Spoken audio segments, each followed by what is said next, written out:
Hello, everyone, and welcome to another episode of Simply Sketchy. And today I have brought with me Dave once more. And today we're going to talk about something he discovered yesterday and I've been a fan of for, a few years now, but haven't really gotten into the fandom of it until last year, which is Gloryhammer and its villain, Zargothrax. Yeah, my son and I went and saw them last night at a concert here in town, and he's a huge fan of them. He's loved them forever. It's not the kind of music that I generally listen to. It's power metal, And so it's a it is. you either love it or you don't like it. No, well, it's like because I grew up listening to punk music. You know, I grew up as a shitty punk rock kid listening to garage shows and stuff like that, and so a lot of this power metal they have high production values on a lot of their stuff, right? Like it sounds really good and clean and everything, and it's contrary to what I'm used to. Gotcha. You know, it's contrary to what I grew up listening to, and also with a lot of the power metal, because we've gone to a few shows now. We've seen Ailstorm like 3 times, which this was an Ailstorm show. They were headlining, and they had Glyph and sorry, I keep saying Powerwolf, but Gloryhammer. It's because those are his 2 like favorite bands, is Gloryhammer and Powerwolf. He listens to them all the time. But the heavy metal, it's not something that I grew up listening to, right? Like so the like heavy fantasy, because all of these bands we're seeing have like a super heavy like fantasy vibe to them. We saw it's been as I tend to compare it a lot with He-Man. It has sci-fi, but it's also definitely a lot of fantasy in it too. Well, yeah, but and it's the whole kind of power metal genre is like that, right? Like they all have, or all the ones we've seen, all have some kind of like fantasy gimmick to them, which is really cool. When I was a kid, it wasn't something I was super into. It was because of I don't know, it was because I was a dumb kid and I listened to grungy punk music and more political kind of music. And when I was a kid, like the frivolity of a lot of the power metal stuff, it just didn't reach me, you know? It's fair.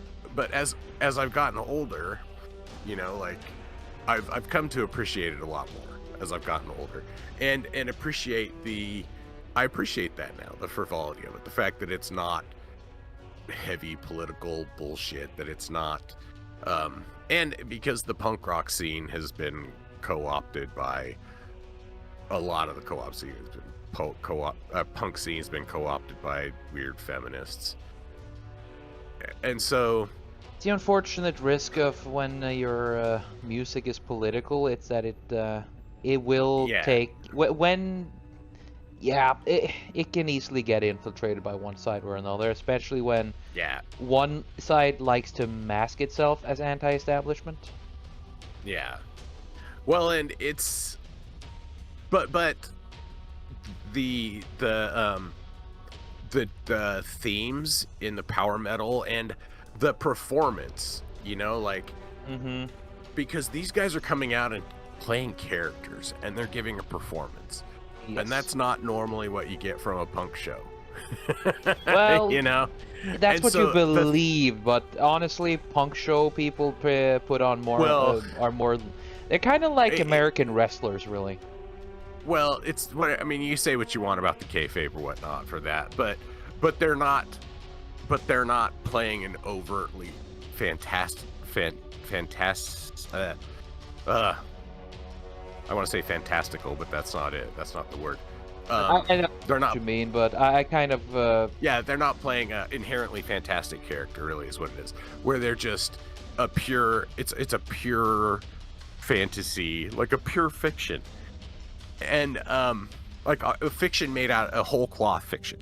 Yes. And I think that these guys represent that so well because they have taken the time to create so much lore and shit behind their stuff, which is It's it's rad, fascinating. dude. It's so fucking Like, rad. it's crazy to me, like the creativity that takes, right? Because they are not only like, basically they're just dudes making power metal, which is not easy to do on its own. Not going to try to discount that. They do use a lot of like keyboards and background stuff. It's such a highly produced thing, with the show. And it's it's fascinating. And they put so much effort into it. I love it. I love it. And it was genuinely such a fun show to be at. Because everybody is just there. That's the other thing too about heavy metal, right? It's super refreshing to go to a heavy metal show, is because those people are there they're there specifically to have fun, and have fun in a fun way, right? If you go to punk shows, a lot of the time people are there to get pissed off about something. Exactly. You go there to listen to the music, and it's angry music, and then you mosh it out. But it's also just fake.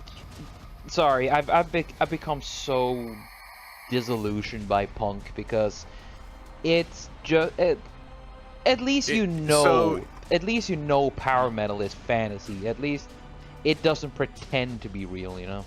See, now I think you're confusing some stuff with other things. Mm. I'm not talking about Blink 182, and I'm not talking about fucking Green Day or anything like that. Rage for the When Machine. I say punk, those guys aren't punk. Rage was never actually punk. They never called themselves punk. They classify it as heavy metal. Actually, at their VMAs or whatever, when they were classified as heavy metal. But again, that's a good example though, right? Like, it's a good example because I didn't walk away from this show like going, man, fuck those dragons. I didn't carry being pissed off about dragons with me out into the parking lot after the show, right? Like, so that's the difference, right? Like, because if you go to a Rage Against the Machine show after, it's gonna make you more it's gonna politically activate you because they're playing on that emotion, as to where, like, this show was just fucking headbanging and yelling and just pure hype, having dude. a good time, dude. It's pure hype. Is what that's what's beautiful with power metal. It is just pure hype. There isn't much. You have cool lore if you want to dive into it, but for the most part, power metal is just pure hype. I play that shit when I work in order to make shit go quick, and dear lord, it fucking works well, dude. Oh yeah, I bet, dude. Well, that's the other thing too, is I have never heard like a slow song at any of these. Sorry, I said a gamer word.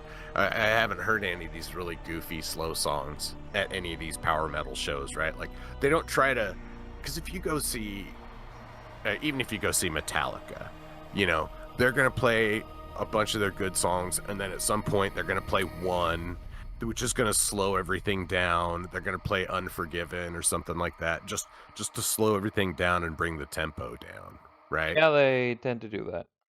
But you're not going to get that at these power metal shows, right? Like, they don't want to slow the tempo down at all. And it was funny because right before these guys took the stage, they took a Tom Jones cutout. They put a Tom Jones cutout on stage, like a big cardboard cutout on stage, and played crap. I can't remember which. Oh, Delilah. They played Delilah. Tom Jones is Delilah. Yeah, and everybody in the audience was singing along with it, you know? What? Yeah, that Just one. And so everybody's singing along and waving their hands and everything. It was like a good fun like that's one way of detoxing.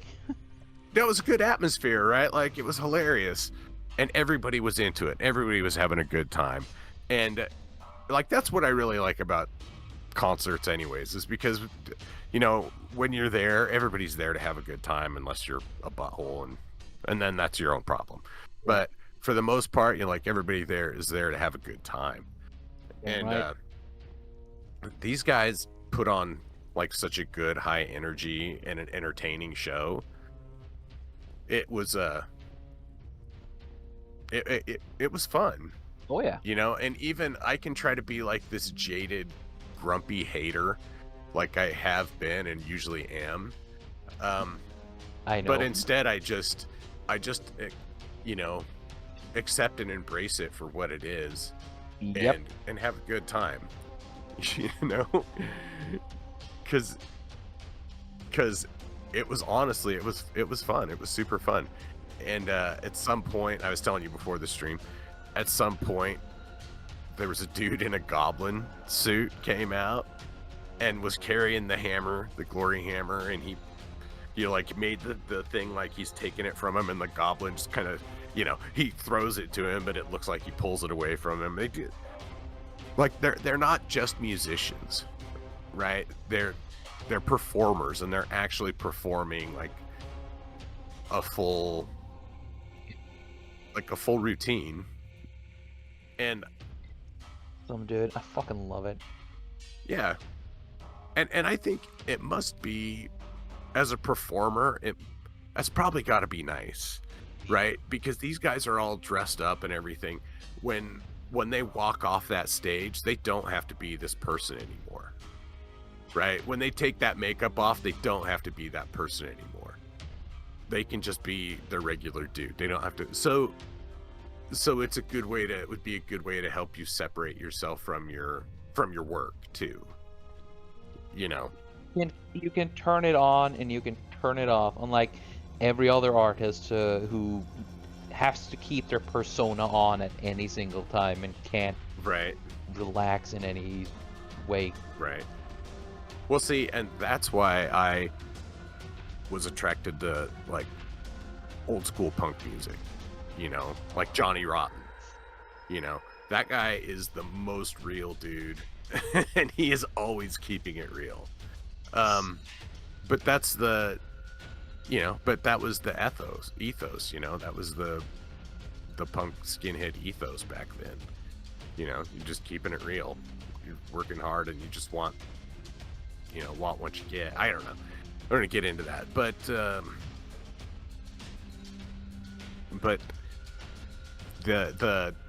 full like these guys are just they're playing a character. This guy's up there on stage in this makeup. When he takes that makeup off, he can go hang out in the crowd. He doesn't have to be this guy at the show anymore. No. You know what I mean? Like, he can change out of his outfit and go hang out in the crowd.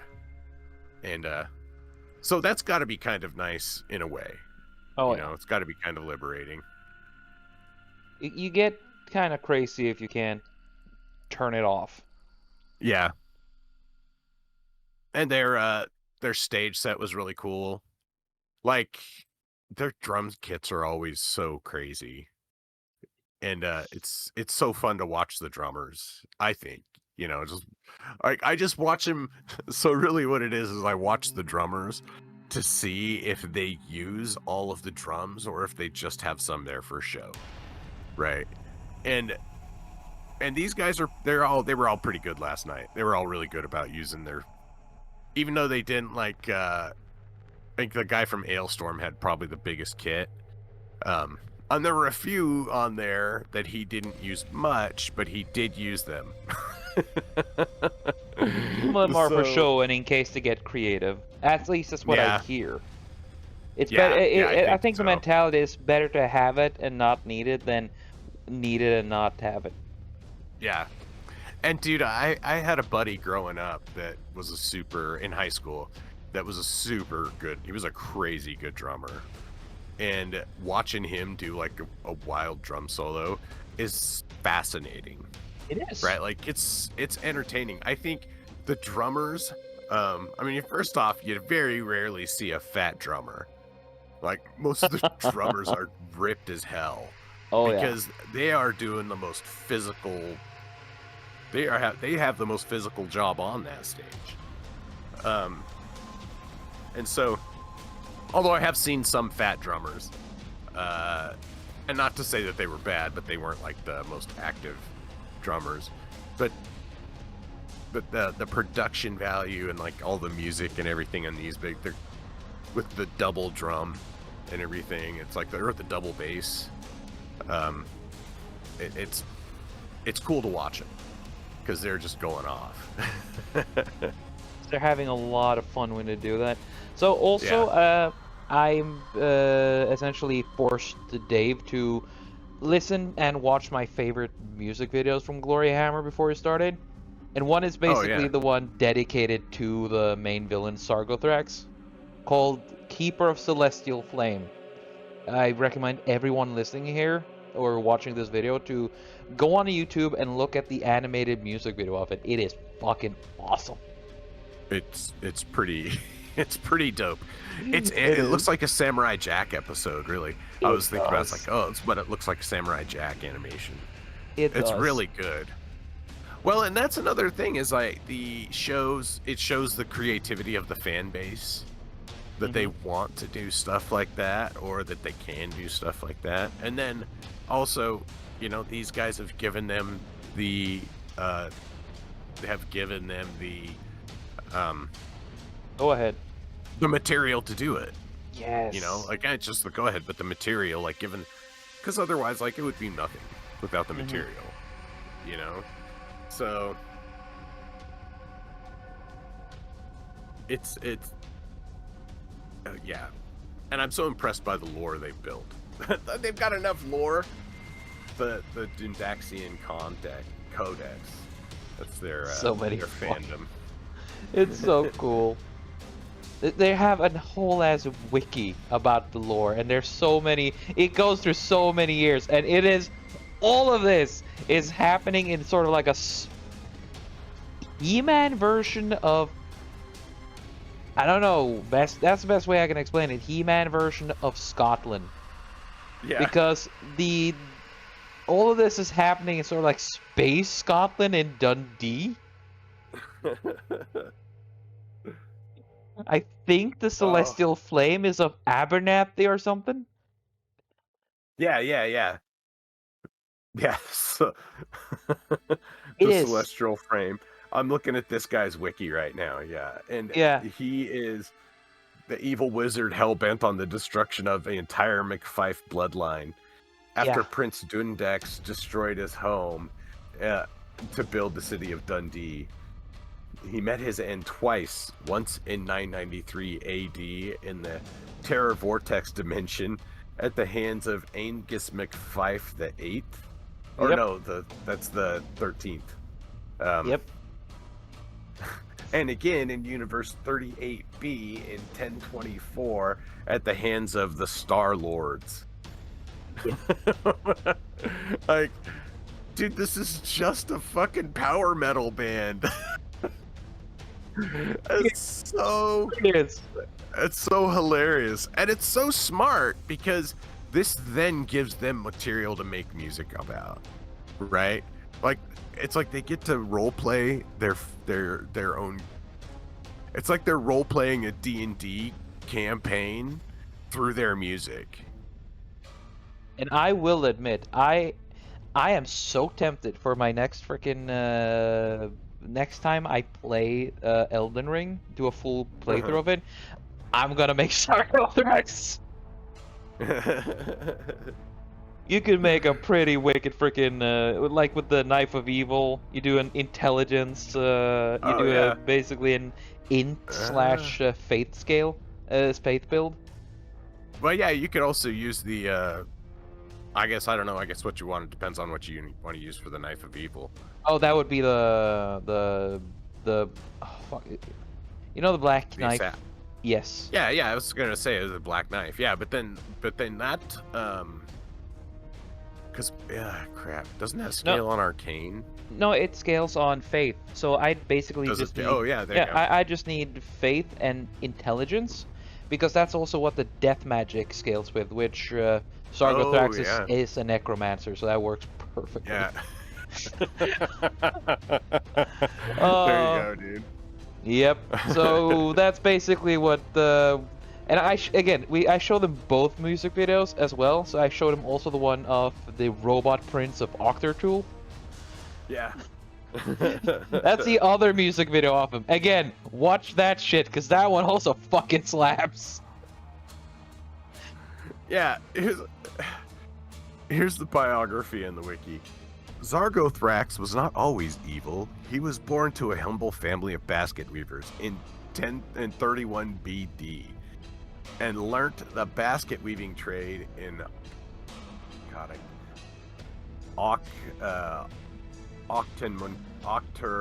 Octermunchly. Mocktail. Octor Mocktail. Okay, that, I think. Yeah, that. In 0 AD, however, the young Prince Dundax removed Zargothrax's home to make way for a palace as part of the building of the city of Dundee. Furious, Zargothrax swore to get his revenge. In 2 AD, I love that they called it AD is after Dundee. In 2 AD, after extensive research, Zargothrax came across the Forbidden Scroll of Ansh. Man, I gotta put my goddamn glasses on. Ansmuthr. That's too far away. And then he signed a demonic pact with Kor Viralath, an elder god of the 18th hell dimension, for immense power in exchange for an unspecified service. I love that. Oh, dude, it's so funny. Cause yeah, it is. You know, and that's what heavy metal is about, is like this fun kind of escape reality from thing, right? Like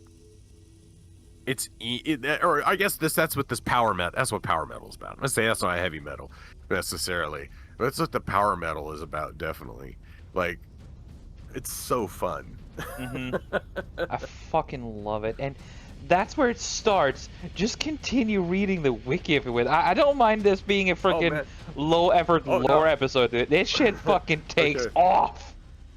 Let me keep going here then. Okay. In 624 AD, more than 600 years after the signing of the pact, Zargothrax discovered the art of cloning.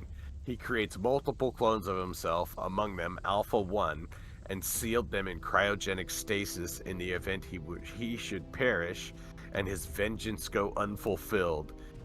In 865 AD, Zargothrax discovered the Knife of Evil in the swamps of Paisley and began corrupting unicorns with its immense power. Yes, unicorns. Oh, unicorns, yeah.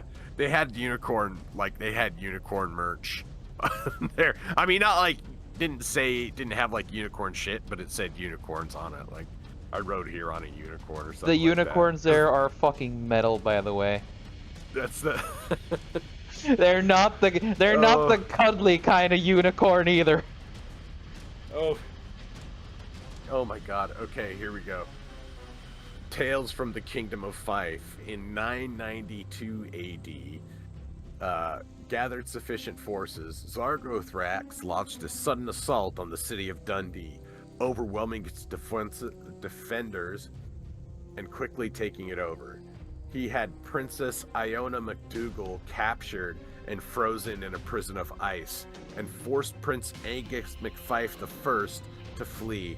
Zargothrax personally rode into the captured city atop an undead unicorn of war and proclaimed himself its dark master. However, he did not anticipate MacFife I declaring an oath of vengeance. That's so fucking funny. and failed to take measures to stop the prince. When Angus returned with sudden swiftness, Zargothrax could not stand against him or the Hammer of Glory, and fell into a pool of liquid ice and was frozen in a cage of elemental frost.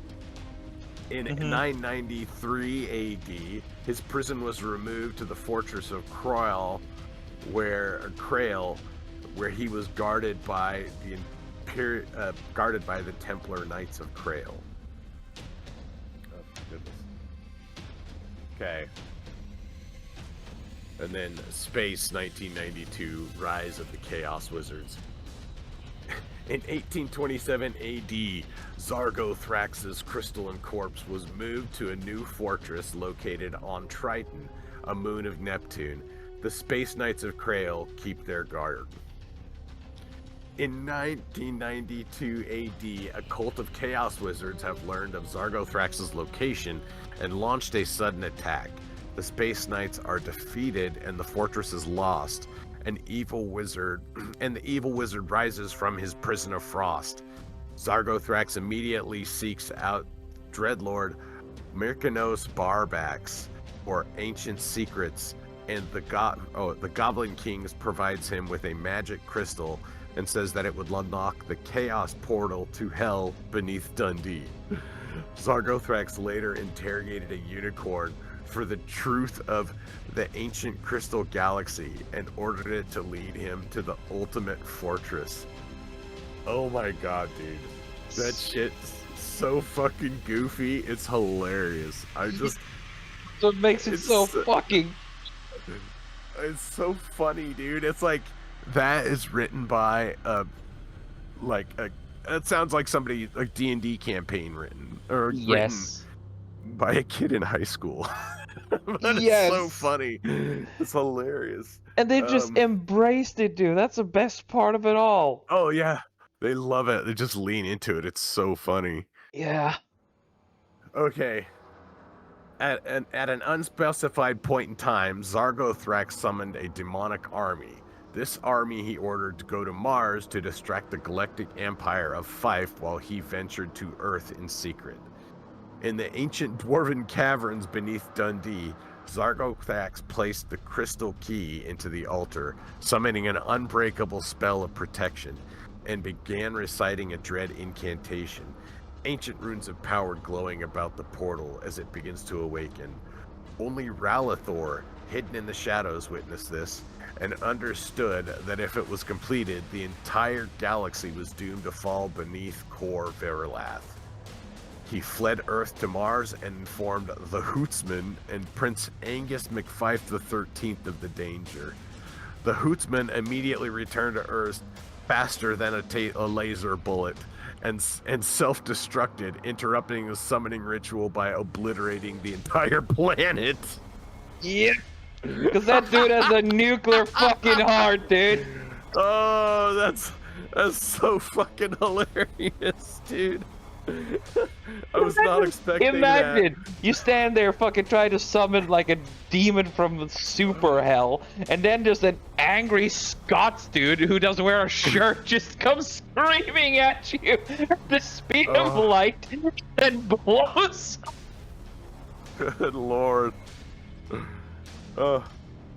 Cursing the Hootsman for unraveling 1,000 years of evil plotting, Zargothrax, unscathed by the transnova explosion, channeled his last shards of power and plunged through the emergent wormhole in the wake of Earth's destruction, arriving in the Terror Vortex. What a fucking ride this is, dude. Just for their guitar player. This is the lore for the lead guitar player. Okay.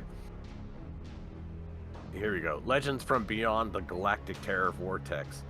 In 10 BT, Zargothrax emerges from the wormhole and immediately begins slaughtering peasants indiscriminately. Among them is the terror vortex Zargorath. Among them is the terror vortex Zargorath, 21 years old, and 10-year-old Dundax. Yeah. Oh yeah, he For fucking nine... he kills his alternate reality self because fuck it. Weird. Okay. Uh, for 980 years, Zargothrax wrought his reign of terror. Nonetheless, Dundee was founded. In 1990 AD, Zargothrax used the Knife of Evil to corrupt the Terror Vortex's Sir Proletheus and Prometheus. transformed Proletheus. Okay. Yes. Transformed the Knights of Krail into Dread Death Knights. Yes. In 993 AD, Dunkeld was the last free city to fall before Zargothrax. During the closing moments of the siege, Zargothrax ran into Angus MacFife XIII once more. Effortlessly defeating him, the evil wizard laughingly told Angus his hammer was powerless in the Terror Vortex and ordered him to kneel before your god. Angus fled, leaving Zargothrax to begin his preparations for ascending to actual godhood. Inside the Citadel of Dundee, Zargothrax prepared for the upcoming solar conjuration. According to ancient scrolls of colossal power, by channeling the Knife of Evil with an arcane incantation, he would become an immortal god of the multiverse. Oof. Alright, I gotta take a drink real quick here. Being a lore master ain't easy. Yeah. Okay. When the forces of justice arrived to finally engage him, Zargothrax was already beginning his transformation into a god. Nothing could stop him. But then the Hootsman reemerged, having been merged into the fabric of the Terror Vortex's reality and becoming its true god. Together, both Angus MacFife and the Hootsman overwhelmed Zargorath, killing the evil sorcerer at last. But Zargothrax had two final hurrahs up his sleeve. His first impaled Angus through with the Knife of Evil before expiring. That's written weird. Ensuring the hero would either live to become a servant of the Hell Gods or die in an effort to stop it. Then a dead man switch was triggered, sending an interdimensional signal to reawaken one of his many clones and continue his evil goals. Oh, okay. Man, alright, there. Return to the Kingdom of Fife. The interdimensional signal caused timelines to fracture, and a second universe split off from the Prime One in 1022 AD as a result. Zargothrax clone Alpha 1 was awakened by the signal. Immediately wasting no time, Alpha 1 went on a rampage, slaughtering Krail Knights and Dundee's valiant defenders with abandon. Arriving into the city's market gate in its center, there, before the mighty Citadel of Dundee, Alpha 1 summoned a 50 megaton nuclear bomb from 1961 AD, initiated its countdown, and obliterated the city in a colossal explosion. For the next 20 years, Alpha 1, having survived the blast unscathed, roamed the wastelands of Fife, now blanketed in a nuclear winter, searching for the means of freeing his progenitor still locked inside the fortress of Krail. In 1042 AD, Alpha 1 locates the citadel containing the Vorpal Laser Blaster. Yeah, it's hard to say. The Vorpal Laser Blaster of Pittenweem in Strathclyde, and leaves behind a taunting message to the young Angus MacFife II for his failure. Riding to Krail, Alpha 1 first used Laser Blaster to blow a hole into the fortress's gates, then to melt the ice encasing Zargothrax himself. This is confusing. Okay, Zargothrax, finally free at last, nearly 10 centuries earlier than in the prime time, announced that his grand plan will be now completed. The chronological imperative shall be eradicated when Angus and his allied robotic forces arrive to do battle. Alpha 1 proclaimed their electronic souls will serve his progenitor, the mighty robot prince of Octertool. Was it Octertool? Say that. Tool, yeah. Octertool, Octertool. okay. Robot Prince of Octertool, over the robot kingdom rule. Attempted to personally deal with Zargothrax, but was slain swiftly by the knife of evil still on the evil wizard's person. With Angus remaining, which was the other video we watched. Yes. With Angus remaining, Sir what is it? Proletheus? Proletheus. Yeah, there's no H in there. Just put an H in there. Proletheus and the Hootsman presumably killed or otherwise locked in combat with Alpha 1's goblonic allies. Oh, I love that. The double wizard proceeded to advance upon the prince and kill him with their weapons, fulfilling Zargothrax's secondary objective, revenge upon the House of Fife. Angus raised his hammer high. Zargothrax made threaten with his knife of evil to die. Alpha 1 shoots death with the dark laser blaster when unexpectedly the Star-Lords appear. The Star-Lord swiftly destroyed both Zargothraxes and eliminated every single combatant, good or evil, in Krail, declaring that for mankind's foolishness in meddling in their relics, the entire split timeline would be erased, with only Prince Angus spared. That's the end of his wiki. Oh, that's hilarious, dude. Like, that's a fucking drug trip and a half, isn't it? Dude, it's such a funny, like they just are. Actually, it's like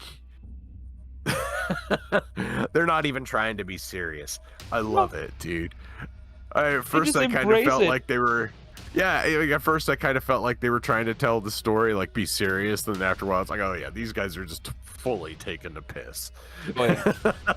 That's brilliant. It's absolutely brilliant. The fucking laser blaster epitome you. That's all you need to know. And then it's like, yeah, we're here.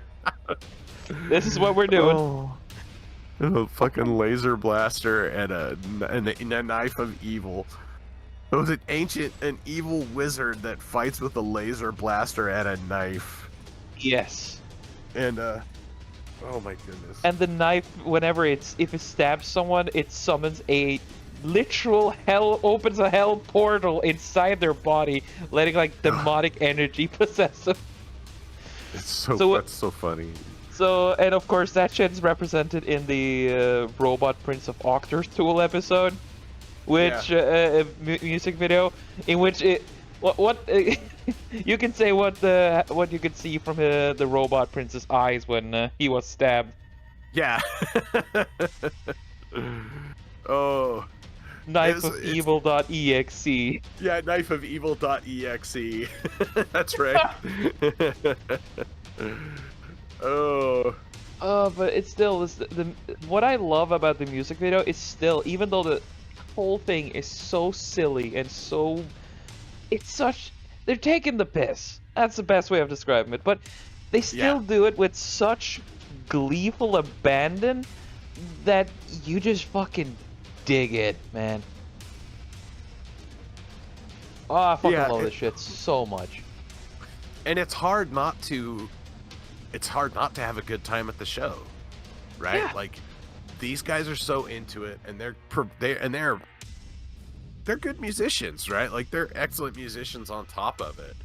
I mean, really, because I saw the guys like playing. Well, the guys of the first band, Glyph. I saw them the guitar player and the guy on the keytar. They were like having a little bit of a conversation about something in the middle of the show while they're playing. Like, so these guys are actively playing their parts, but then turn to each other and they're like, hey, asking each other questions, you know? And so I thought that was really, like, that's impressive. It's impressive for them to be able to play their instruments that well and not have to be focusing on it. It shows that they know what they do. and they're Yeah. playing it right from the fucking heart too. Hmm. I And they're fucking just love it, dude. It's you don't yeah, have to keep it serious in order to make it enjoyable, and like having an evil space wizard shooting laser beams with a knife that turns you evil, right. you really don't need more. Well, and there's no sad boy nonsense at these shows, Oh right? no. The only thing that can even be similar to like a sad boy story here is like, oh no, my house was wrecked. Now I'm gonna destroy the fucking galaxy. Right. I'm gonna set the universe on fire. Oh yeah. Which is also a really good song. And there are It two was a good different song. there are two different vocalists in Gloryhammer. The one who does Set the Universe on Fire and the Masters of the Galaxy is different from the guy doing Keeper of Celestial Flame and He Has Returned, which is about the Robot Prince. Yeah. Oh, he sang that yesterday. Yeah, but they only had the one singer yeah, there. It was just Angus McFife. yeah, They well, they had the Hootsman came out and got everybody chanting a hoot. So the yep. whole arena is or the whole thing. It's not arena. The whole place is going hoots, hoots, Yep. hoots, hoots. It was fun, and So fucking cool. I could barely hear him at first because his voice was so gravelly and low when he started talking. Oh, so fucking nice. I really want to go to one of those concerts, but whenever they've been in Norway, I could never afford it, or I never had the Yeah, time. yeah, It's so fucking typical. But yeah, this is kind of shit I'm into, you know? It's yeah. and the setting, right? It's like the spaceships are just submarines. I'm not even kidding, dude. It's It's just submarines. That's funny. Yep. It's such a so we saw we were there to see Ailstorm, who are the pirate metal, you Yes. know. Which those guys always it's always such a fun show. Hey, Like did they they sing know how to entertain. Pirate Party Time? Yes, they did. Yes. I've seen it. That We've seen him do that song like 3 times. Because yeah, we've seen him 3 times. They always do it. do you know the dude who did the music videos we watched? He also made a music video about that. Oh, did he? Yeah. Oh, that's funny. I'll have to check that out. Yeah. And they played the Pirates of Uzbekistan. Oh god, that song kicks ass. Oh, dude, I fucking love it. Napalm Records, they just deliver with the goods. They do. They've got some good stuff now. Yeah. And we saw Necrogoblicon it was last year. We saw Necrogoblicon, which those guys were good. Yeah. Like, they were good. And Oh man. they're so funny, dude. And you know what? We went to go buy my son a t-shirt, and they sold hot sauce. They sold hot Goblin. sauce. Yeah, he bought a bottle of Goblin hot sauce. So they had their own like Necrogoblicon hot sauce that they were selling at the merch booth. Apparently one of the dudes there likes making hot sauce. And so they got hot sauce, and it's good. It was good. But my son loves records. He really loves records. And so that's what I'm going to have to. He'll never listen to this, so I can say it here. I'm going to look into getting him a nice record player for Christmas. Because he has a little record player now that he just kind of listens to with his headphones and stuff, you know. And I tried to get speakers to hook up to it, but my cables were. I just need to do that. But I bought him a nicer record player because I think the one he has now is like a, $30 Amazon thing. Get him a nice record player. But and that's another great thing about all these shows is these dudes are all selling. Actually, these guys didn't have any vinyl last night. Because Hiram loves he loves getting the records at the shows. But yeah, they didn't have any last night. But usually he does. He buys records when we're at the shows. And of course, he already had all these. He already has the records that he wants. He just wanted to see if they had anything new. And yep, he ended up getting his shirt. He already had an Ailstorm shirt, and so he's got a shirt. His Ailstorm shirt says your pirate ship can eat a bag of dicks. That's also a song. Your pirate ship can eat a bag of dicks. Your pirate ship can eat a fucking bag of dicks. And the funny thing, like, so Ailstorm they don't bother dressing up like pirates anymore, right? Because they've done it so much that they're just like, yeah, we're over the gimmick. But they have this giant inflatable duck, and like their fans know that. They have this giant inflatable duck that they have on stage all the time, and they had it on stage this time too. this giant inflatable like rubber ducky that they have on stage with them. Weird fucking smile, right? Mm-hmm. Yep. Mm. It's also in their music video. Yeah, that's like their thing now instead of dressing up like pirates. But like they had half of the floor because they do that song. I can't remember what the hell the name of the song is, but they do the song where everybody rows.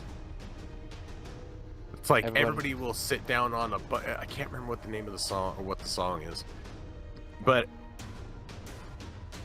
everybody will get down on the ground and start rowing, like they're rowing a boat.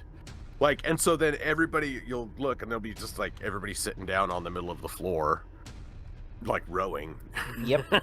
Doing a rowing motion. It's pretty funny. However, I don't know if I wouldn't do it because the floor is usually gross, because of people spilling drinks and some people spitting or who God knows what on the floor. So I wouldn't want to get down on the floor there. But you know, a ton of people did, and it's really funny to watch. So fucking awesome. Yeah. But these guys, the Gloryhammer, it's such a funny name too. I know. It's all just so cheesy. And the hammer is the Gloryhammer. Yeah. Ta-da! And it was cool, dude. Like, the guy brought out the hammer. The goblin brought out the hammer. He got it, took it from the guy, and the guy beat him up. And then he sang the rest of the concert holding on to this giant fucking hammer, glowing hammer. Yep. It was really cool. It's fucking awesome. That's the only word that fits this shit, dude. And I keep comparing this type of setting with He-Man, and you do understand why, right? You can see it. Oh yeah, like no, it definitely is like that sci-fi fantasy kind of. It's yeah. I don't know what they would even call it. It's not because it's like sci-fi and fantasy together. Yep. You know. Because again, He-Man has it. It was very popular in the 80s. Oh yeah. Well, yeah, of course, because you could sell toys. As we talked about He-Man last time. Yep. Kind of fitting. We went from one evil wizard to another. Right. Just talk about a bunch of evil wizards. This is now the evil wizard show. Yeah. It's just like on Otta Circle, we're always going to talk about Judith and Holofernes at some point. Should get you to draw that one of these days. Holofernes? Yeah. Judith beheading Holofernes, or Judith with the head of Holofernes. Ah, yes. Yeah. Pay me. Do Simply Sketchy of Judith beheading Holofernes. Yeah, that'll keep me on YouTube. Actually, I think I may. If I just need to add some things. That would be a longer episode. Oh yeah. But That would be a multiple parter, I feel. yeah, no kidding. Because that's what. So shameless plug. That's what we talk about on. We've talked about that on 4 artists. The 4 different artists now on Autist Circle did. Yes. I mean, everybody did versions of that back then. So. I mean, it's a good good painting. I'm looking at. Well, it's really what it was it's a very popular story. It's a very popular story in the church at the time, right? Like, it was because at the time, like the Catholic Church was kind of under attack from like Protestantism, and then Europe was under attack from the Turks, from the Ottoman Turks, and so it was oh god, my brain just friggin' left. I'm watching you paint, my brain dropped out of my head. The no, you're good. The triumph of Judith in this at the time was seen as a like, because she was overcoming seemingly overwhelming odds, which is how they felt about the Turks at the time, right? Because the Ottomans was such a huge force, and you know, the Moors and the Muslim influence in the 13 and 1400s, stuff like that. So so the story itself was really popular because it was about the triumph of a weaker foe, or a weaker hero over a stronger foe. There was a lot of like it was like the Assumption of the Virgin or the Annunciation of Mary. There's so many paintings, so many different versions of those paintings, and I think a lot of it was because people at the time would say, well, I really want, like, I like the story in this message. Like the wealthy patrons be like, I really enjoy the story, the message from this story of triumph and overcoming and stuff, and so they would hire them to paint that story for them. Yeah, and it's a good way to keep the morale up, because if not, Chip would just fall apart. Well, that, and it was a way for a lot of the art back then was a way to signal piety and in some ways curry favor with the church, or to curry favor with the nobility kind of stuff, right? Like, you're seen as more pious. Of course, more pious people are going to be more attractive to do business with because they're less likely to screw you over. Yeah. Ostensibly, right? So piety was seen as something really important in that area, in the Baroque era. So I don't know how this turned into a Baroque. It's because you're a fucking nerd. Lesson. It's because I'm a fucking nerd. Yeah. That is why. It's because all I've been thinking about and reading about for the last like month and a half or 2 months is just art and artists all the time. I have not really noticed that at all, dude. Like, what are you talking about?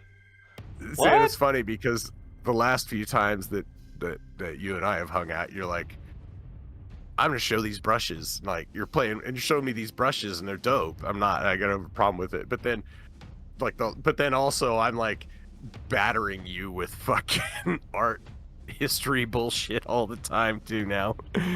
Like, oh yeah, this painting here, oh, it's really cool. Oh, check this one out. I really like this version more.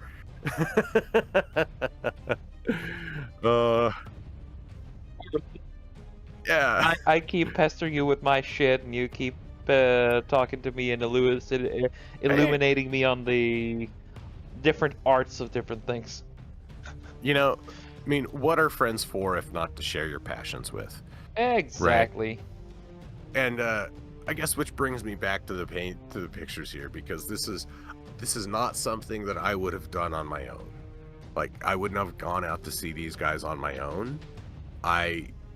Because I hadn't really heard them, I hadn't really listened to them. Like I said, it's not my style of music, but I went with my son, and like, you know what the thing is? I could go with my son to a concert, and I don't have to enjoy the concert. As long as he's enjoying the concert, I'm having a good time.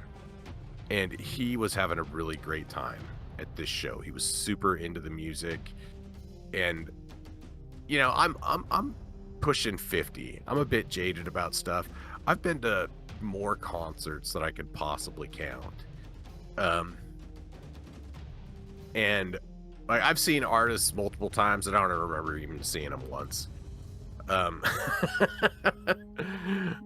But it's incredibly rewarding seeing my son get into that and have that same, like, it's nostalgic to me. Yeah. So it was, and I am grateful that he's willing to share this with me, and that he wants to share this with me. You know, he wants to, it's something precious to him that he wants to share with me, and that's, like, you'd say that's like a father-son thing, but that's a friendship thing. You know, that's what you do with your friends. You find something cool, you want to share with your friends. You know, that's the only reason I know anything about Warhammer, is because one of my buddies has been trying to get us all into Warhammer ever since we first met him. Yeah. Started playing Magic with him, and he's just been pushing and pushing to get us all into Warhammer, and it slowly worked for a lot of us. So If it works, it works. yeah, and I don't really play Warhammer anymore. I do like painting the minis though. Yeah. And so my son is getting into that now too, painting minis and collecting minis, and now he's got a job and he's getting his own money, so he'll be able to you know, buy his own stuff. I recommend 3D printing. Very good. Dude, I have 4 3D printers. All right. Excellent. But the thing is like, dude, after a while, like, first off, the upkeep on them gets to be a pain in the ass, and then when something goes wrong with them, it's so frustrating trying to troubleshoot the damn things. And so like, I don't even use them. Like, I have 4 3D printers. I don't even use them because well, first off, I don't need to. I could print out minis, I could print out my own stuff for sure, but the thing is like, he's collecting Votan right now, but he's not, and you know why he's collecting Votan? Is there Space Dwarfs? Rock and Stone. Rock and Stone. Stone. He loves that band too. That's another one that he loves. There's a Rosewind. The dwarf guys, like, which is another really brilliant, funny. Yeah, let's see. funny There thing. are. Rock and Stone is from Deep Rock Galactic. Yes, and what's it called? The Rose. I know which one you make. I know which one Yeah. you mean, because they did a version of I Am a Dwarf and I'm Digging a Hole, and I fucking Diggy love Diggy that Hole. song. Yeah, I fucking love that Diggy song. Hole. I really want to see those And guys. I'm digging a hole, digging a hole. It's fucking glorious. Yeah. So, but that's why he's collecting Votan, is because he likes those guys. Nice. And when we were doing Sigmar stuff, he was starting to Fire Slayers. He was collecting Fire Slayers. Nice. But yeah, so he's collecting Votan right now, and he's not. So he's collecting specific models. Like I say, he's not really building an army. He's collecting specific models that he likes, and so 3D printing them would not be necessary, because he's only looking. I mean,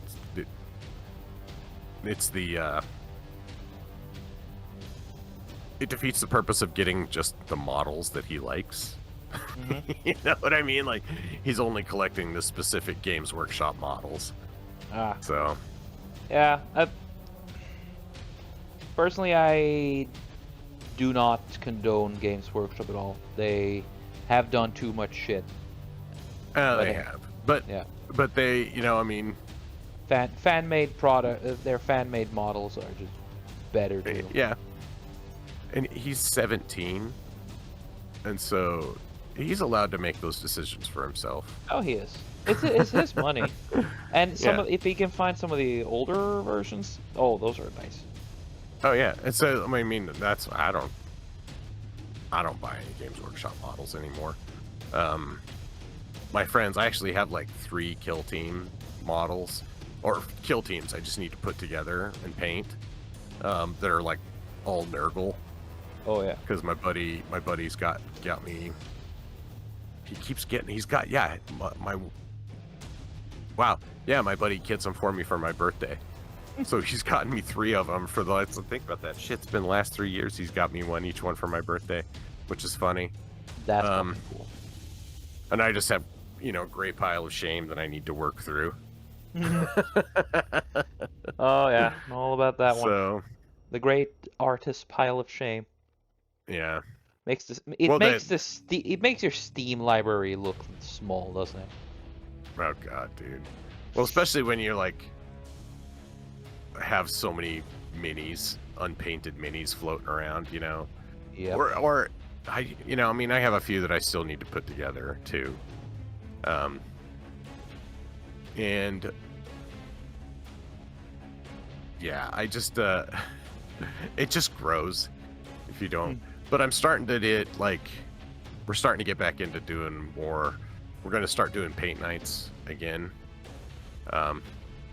We were actually getting really we were doing regular paint nights for a while there, and then the shit happened with my brother, and so that kind of put paint night on hold for a while, and Yeah. we never really just got back into the swing of it. Now, Well, it's understandable why. Yeah, But after a while, you can finally get back into it, and then I believe it'll be better for it too, because then it'll be more. Yeah, I need to do something. That's really what it is. Yeah. It's become painfully apparent to me that my oldest son has no desire to move from our current place. I hate it, and he's like, yeah, I know, you can't paint, you can't do your stuff, and that sucks, but that's it. I'm like, well, that's quite a fucking bit, but all right, whatever. I can't argue with him. Nah, I mean, the house pricing is to blame for that. Well, and that's the thing too, is rents are starting to come. Actually, rents are starting to stabilize here. He doesn't want to hear that rent's stabilizing right around $2,000 a month for what we're looking for. So, but yeah, anyhow, that's a whole different story. I don't need to talk about that now. Sorry. No, it's not your fault. But yeah, I need to start doing more creative stuff. Yeah. Again. That's a good thing about a pretty decent tablet, which has made a surprisingly good update. Holy shit, dude.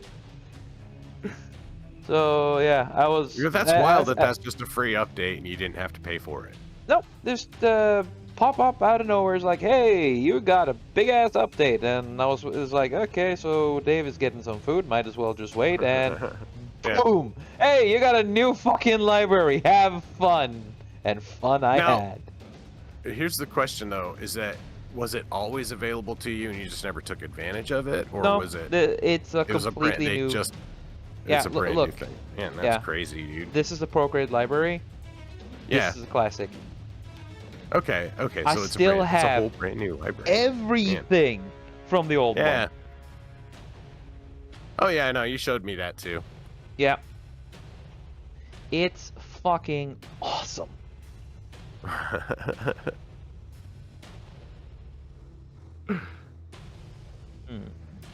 So this is such a So anyhow, yeah, it was a fun show, Yeah. and the venue that we went to, like, they have they usually have problems with their sound guys, is what it is.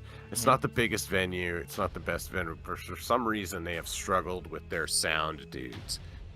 I saw I went and saw Anti-Flag there a long, long time ago. Because a friend of mine had tickets, she took me to it, and it was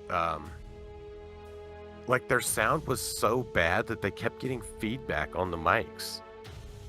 And I'm like, Me. yeah. I'm like, what in the hell is wrong with that guy in the sound booth? Right? Like, they shouldn't be getting feedback from their monitors on their mics. Like, that's absolutely ridiculous. But that's what it was. So,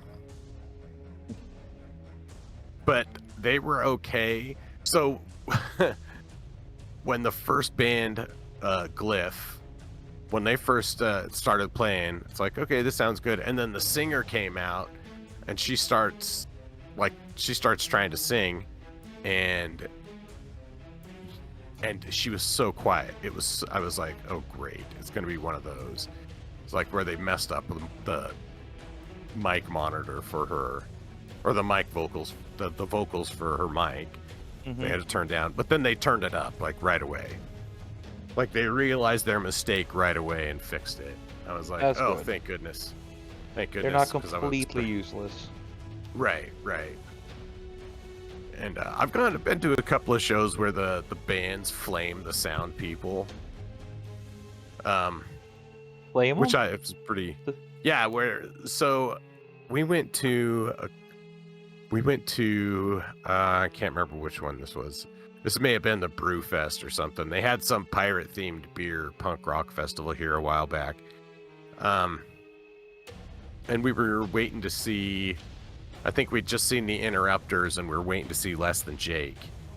And they were supposed to go on, but the guys doing sound couldn't, like, it's just the guys on the sound up there testing sound over and over and over again. And it took them forever to get the fucking sound figured out. And when the band got on stage, they're like, okay, well, we got to play, but we get to play about 3 songs for you guys because the sound guys fucked up our set, and it took them so goddamn long to get the sound working that we don't get to play our whole set. So thank the sound guys for being idiots. Just like, or it's like, oh, because everybody in the crowd is angry. Yeah. Like, we're waiting for the show, and there's just some chode up on stage going, test, test, test, and then leaving and then coming back. Like, he's the only guy doing sound or something. But he wasn't, because a full professional concert, just the boobs they had doing sound for that set couldn't not hose it up. So anyhow, you can see that was frustrating. Because that's the worst, dude, when you go to a concert and it's messed up by the sound guys. That would Like, piss me off to no end, dude. yeah, because it's like, dude, that I feel like at that point the venue should be like, okay, here's your money back. We fucked up your show for you, you know. But then that screws over the band, right? So It's not the yeah, band's that was fault one of for those. the sound people screwing up either. So No, it's not. And that was like the and so when the band is contracted to get a certain amount of the ticket sales, though, and the venue has to refund all the tickets because they couldn't get their shit straight to play the sound. So like they couldn't get their shit straight enough to do the whole thing they're there for. So oh, yeah, that sucks. so it doesn't seem like, there you go. Okay, that's better. It's like there's not enough contrast between that background and that knife. Kind of what I'm hoping to achieve here. Yeah. Put some kind of glow on the knife or something. Yep. Yeah, there you go.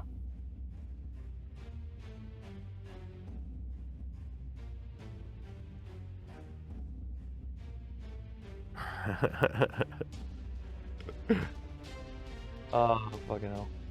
Yeah, dude.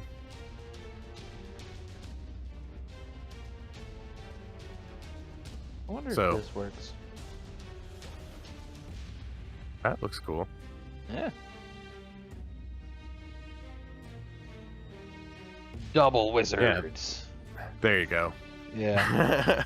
The Should I one do of them some- has the laser pistol, and the other one has the evil knife. Yes, the knife of evil. The knife of evil. Yeah. .exe. Yeah. That still fucking kills me, dude. It's so funny, dude. It is fucking glorious. Let's see, I need to do one of those things around the fire, I see. Do Corona. Yes. Let's see. There we go. Oh yeah, put some glow on there. There you go. Much better. Oh yeah, that looks a lot better. Wow. I fucking love this app! God damn it! Oh, that's gonna be my new catchphrase for a long ass time. Like, holy shit, I'm having a good time with this. Let's see, should I add some kind of thing behind these guys? Like a... No, I No? think that. Well, I mean, I think we'll drag on too long Yeah, if we keep faffing about on it. I as it know, goes. but we've only... and we're still under 1 hour and 20 minutes, like, Oh. just something? Just something? I am really surprised. Like that, this is done. That's pretty quick, dude. Thank you. Yeah, I'm surprised it was done in less than an hour, or I guess Yeah. under an hour, 20 minutes. Oh, we're at the hour. We're over an hour. Yeah, we're at the But- hour. I am equally as shocked as you, dude. It's Yeah. kind of together mind blowing. First, you know, a lot of it, I was reading and not having my eyes on the screen for a lot of it. So I would read and look up, and it's like magic. Holy shit! More of the pictures appeared. Suddenly pictures appear. There we go. So yeah, maybe. Oh yeah, let's do 42 because that's the answer of the universe. There we go. There So you go. here you have Zargothrax and Zargothrax Alpha 1. Well, how does it go? Zargothrax, Master of Nightmares, Keeper of Celestial Flame, Sorcerer. Yeah. Scourge was an arch foe of the quest lords of Inverness. Chaos incarnate warlock of Kor Virilath, and Dark Lord of Dundee. Hell yeah.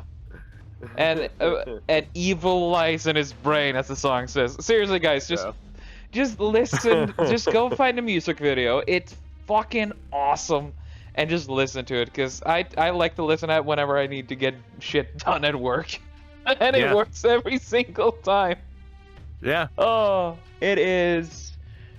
I would love a cartoon with this shit, dude. Oh, dude, like a cartoon of these stories would be hilarious, dude. It would be so fucking Like- metal. It's so funny. Yeah, So- it would work perfectly as a sort of Space King-esque thing. Oh God, Space King's so. Dude, that Dude. shit's so good. We need to talk about that next time. There are so much. I love it. Man. Anyway, we gotta quit All now right. before we go too far. Yeah. Thank you Right. again for joining, Dave. And fucking hell, this has been an awesome episode. Thank you for Oh, yeah. finally letting me draw these guys. Hey, well, I didn't even know they existed until yesterday, so Yeah. so there we go. And now you two are a Chaos Wizard Acolyte. Oh.